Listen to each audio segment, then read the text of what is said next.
सारी चाबी आपके हाथ में है।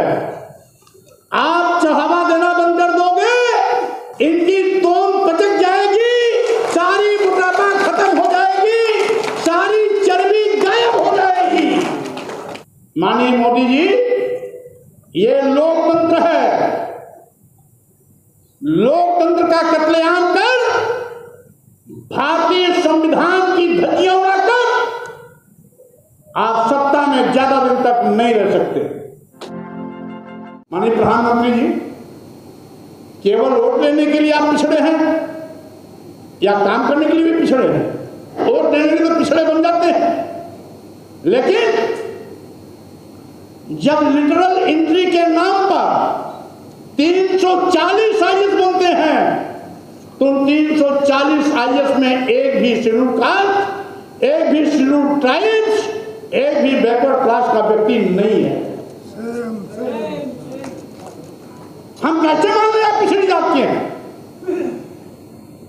इसका मतलब है आप पैदाइशी पिछड़ा नहीं हो, आप मुख्यमंत्री बनने के बाद पिछड़ी जात में शामिल कराए हो राजनीतिक लाभ लेने के लिए।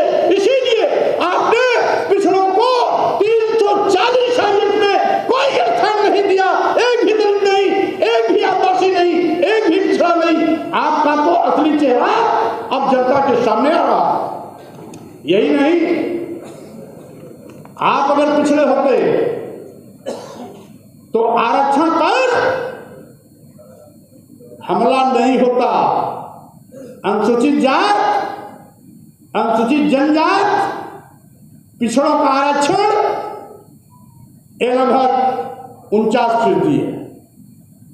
उत्तर प्रदेश के कई सरकारी नौकरियों में जो लोक सेवा आयोग को सरकार का ज्ञापन गया, तीनों के आरक्षण का हिस्सा कहीं 11%, कहीं 17%, जबकि होना चाहिए 49%, लेकिन आ रहा है कहीं 17%, कहीं 11%। यह क्या है? अंधा बाटे रेवड़ी अपन अपन कर दे। और माननीय मोदी जी, आप तो बहुत बड़ी कुर्सी पर बैठे हैं, प्रधानमंत्री की कुर्सी पर बैठे हैं, पिछड़ों का रोना रोते हैं, लेकिन वोट के लिए तो आदिवासियों के बीच में आदिवासी बन जाएंगे, दलितों के बीच में दलित बन जाएंगे, पिछड़ों के बीच में पिछड़े बन जाएंगे, लेकिन हिस्सेदारी में जब हिस्सेदारी की बात आती है तो आदिवासी भी नदारद, दलित भी नदारद, पिछड़ा भी नदारद। आखिर ऐसा क्यों? साथियों, मैं आपको कहना चाहता हूं, मैं मानवर कांशीराम जी के स्कूल से निकला हुआ विद्यार्थी हूं। हमने बाबा साहब डॉक्टर अम्बेडकर को नहीं देखा, हमने ज्योतिबा फुले जी को नहीं देखा, हमने पेरियार रामास्वामी नायकर नारायण को नहीं देखा,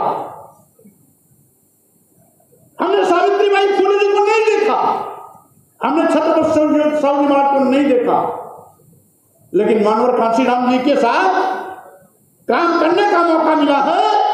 और शुरुआती दौर से सामाजिक परिवर्तन का जब आंदोलन चला, तो मैं मानवर कांशीराम की पहली बैठक में इलाहाबाद में जब 7 लोगों की बैठक हुई थी, तो उसमें मैं भी शामिल था। इसलिए अब आप इतना नादान मत समझ लेना कि हम धर्म की परिभाषा नहीं समझते। बहुत समझते हैं। इसीलिए आपके पाप का पर्दा, आप जो पाप करते हो उससे हम पर्दा उठा रहे हैं। धर्म के नाम पर जो नीच अधम होने का सर्टिफिकेट देते हो, आदिवासी दलित पिछड़ा कितना भी पढ़ लिख करके विद्वान क्यों न हो जाए, विश्वविद्यालय का प्रोफेसर क्यों न हो जाए, वाइस चांसलर क्यों न हो जाए, आईएएस आईपीएस क्यों न हो जाए, वैज्ञानिक डॉक्टर क्यों न हो जाए, लेकिन उसका सम्मान आप नहीं करोगे, क्योंकि वो आपके वर्ण के मुताबिक ब्राह्मण समाज में नहीं पैदा हुआ। और यही तो कारण है कि दुनिया का सबसे बड़े विद्वान होने का गौरव प्राप्त करने के बावजूद भी बाबा साहब डॉक्टर अम्बेडकर को अपनी ही भारत भूमि पर कदम कदम पर अपमानित होना पड़ा। इसलिए साथियों, आज मैं आपसे निवेदन करना चाहता हूं, हमें इस बात की खुशी है कि इस बार अंतर्राष्ट्रीय स्तर पर 22 जनवरी से चर्चा शुरू हुआ और आज 22 फरवरी है, आज तक लगातार वो चर्चा जारी है। 22 फरवरी से चर्चा जारी हुआ, हम उसमें राजेंद्र पाल गौतम जी और बिहार के माननीय मंत्री जी का टेन्योर नहीं जोड़ रहे हैं, उसको जोड़ लिया जाए तो ये दिनों की संख्या और बढ़ जाएगी। हमने तो केवल जो मैंने आवाज उठाई 22 जनवरी को, वो आज तक अंतरराष्ट्रीय प्लेटफॉर्म पर चर्चा का विषय बना। गांव के चट्टी चौराहे चाय की दुकान से लेकर सचिवालय और विश्वविद्यालय तक आज विचार विमर्श हो रहा है। ये शुभ संकेत है, ये शुभ संकेत है, ये लोकतंत्र है। माननीय मोदी जी, ये लोकतंत्र है। लोकतंत्र का कत्लेआम कर, भारतीय संविधान की धज्जियां उड़ाकर आप सत्ता में ज्यादा दिन तक नहीं रह सकते। जिस तरीके से केंद्र और प्रदेश सरकार की काली करतूतें आज तक जाहिर हो रही हैं, उससे मैं दावे के साथ कह देना चाहता हूं, 2024 का लोकसभा चुनाव भाजपा की विदाई का चुनाव होगा। क्योंकि जब चुने हुए लोग, जब संविधान की कसम खाने वाले लोग प्रधानमंत्री बनकर के, मुख्यमंत्री बनकर के हिंदू राष्ट्र की बात करते हैं, तो संविधान की कसम खाने वाले लोग संविधान विरोधी कसम कैसे खा सकते हैं? हमारा देश सभी धर्मों का है, सभी पंथों का है। भारतीय संविधान सभी धर्म और पंथ को बराबर सम्मान देता है। यह जितना हिंदुओं का है, उतना ही मुसलमानों का भी है, उतना ही ईसाइयों का भी है, उतना ही सिखों का भी है, उतना ही बौद्धों का भी है, उतना ही जैनों का भी है। यह देश सबका, सबके बाप दादा पुरखों का इस देश की आजादी में खून बहा है। सभी के सपने थे कि हमारा देश आजाद होगा, हमारा अपना कानून होगा, हमारा अपना संविधान होगा, हमारा अपना झंडा होगा, हम संपूर्ण राष्ट्र के नागरिक होंगे, हम खुशहाली के दौर से गुजरेंगे, समता का भाव होगा और एक साथ हाथ जोड़कर, हाथ मिलाकर के सब आगे बढ़ेंगे। लेकिन सत्ता में बैठे हुए लोग आज हाथ मिला के चलने की बात तो दूर, वो तो संविधान से खिलवाड़ करने की सोच रहे हैं। सरकार ने तो अपना चरित्र बदल दिया। लोकतांत्रिक देश में चुनी हुई सरकारों की जवाबदेही जनता के प्रति होती है, लेकिन इन चुनी हुई सरकार जो वर्तमान में है, इस चुनी हुई सरकार की जवाबदेही जनता से नहीं है, बल्कि उंगलियों पर गिने जाने वाले एक दो उद्योगपतियों के हाथ, एक दो उद्योगपतियों के प्रति। आज पूरे देश में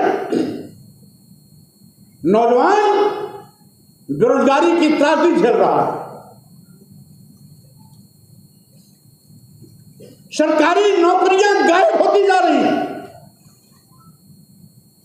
गायब भी क्यों न हो, सरकारी विभाग अपने चहेते उद्योगपतियों के हवाले कौड़ियों के भाव बेचा जा रहा है।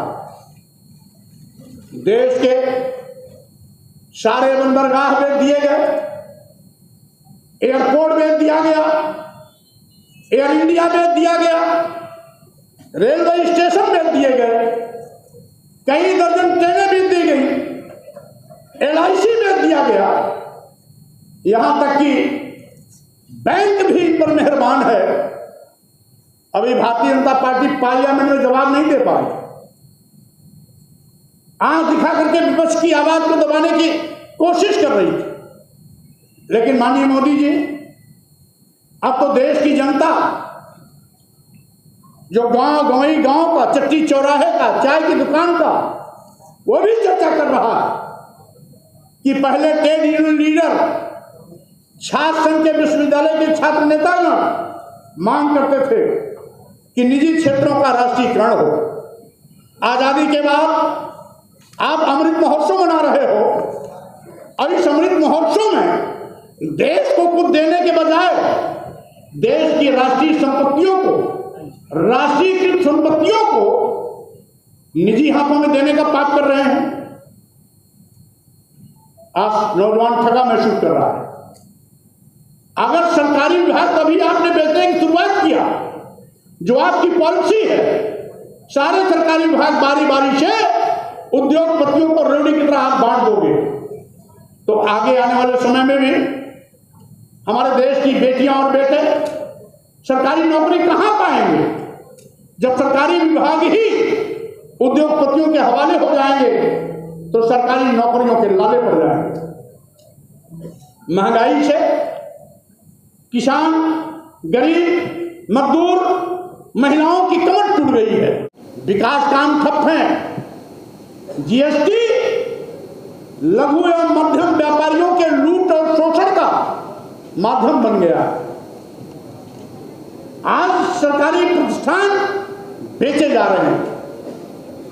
संविधान के द्वारा दिया गया अधिकार खत्म किया जा रहा है।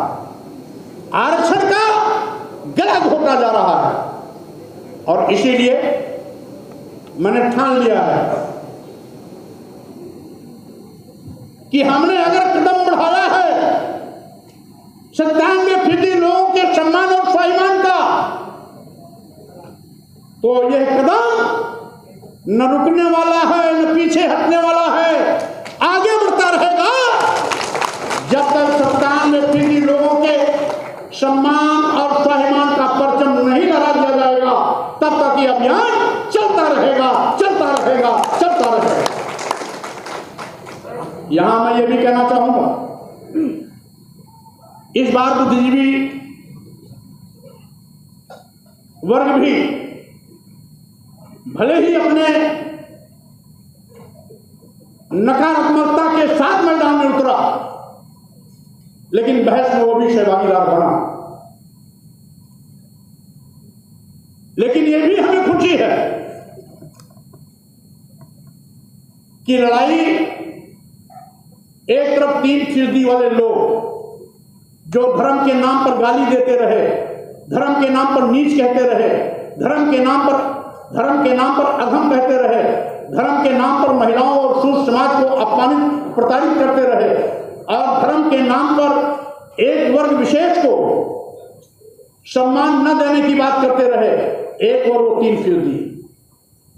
अब दूसरी तरफ 97% वो लोग हैं जो धर्म के नाम पर लूटे जाते रहे, धर्म के नाम पर नीच अधम कहे जाते रहे, धर्म के नाम पर प्रताड़ित अपमानित किए जाते रहे, धर्म के नाम पर शोषण होता रहा, और धर्म के नाम पर चढ़ावा चढ़ाते रहे, गाली देने वालों को मालपुआ हलवा खिलाते रहे। और इसीलिए सारी चाबी आपके हाथ में है। आप चढ़ावा देना बंद कर दोगे इनकी तोम पचक जाएगी, सारी मोटापा खत्म हो जाएगी, सारी चर्बी गायब हो जाएगी। इसीलिए आज हमें यह भी खुशी है कि इस बार एक बहुत बड़ा महापर्व अभी गया, बीता एक हफ्ते के अंदर। इस बार न ऊपर से कोई हेलीकॉप्टर फूल बरसाया, न कोई विशेष व्यवस्था हुई, और भीड़ भी 60% घट गई, मात्र 40% रही जो सड़क पर कांवरियों के रूप में चला करते थे। इस बार किसी ने देखा होगा तो भीड़ गायब हो गई। यह विचार विमर्श का नतीजा रहा। हम मीडिया के साथियों को भी बहुत धन्यवाद देना चाहते हैं कि उन्होंने इस विषय को इतनी प्राथमिकता से उठाया जितनी प्राथमिकता से उठाना चाहिए था। महिलाओं को सम्मान दिलाने के लिए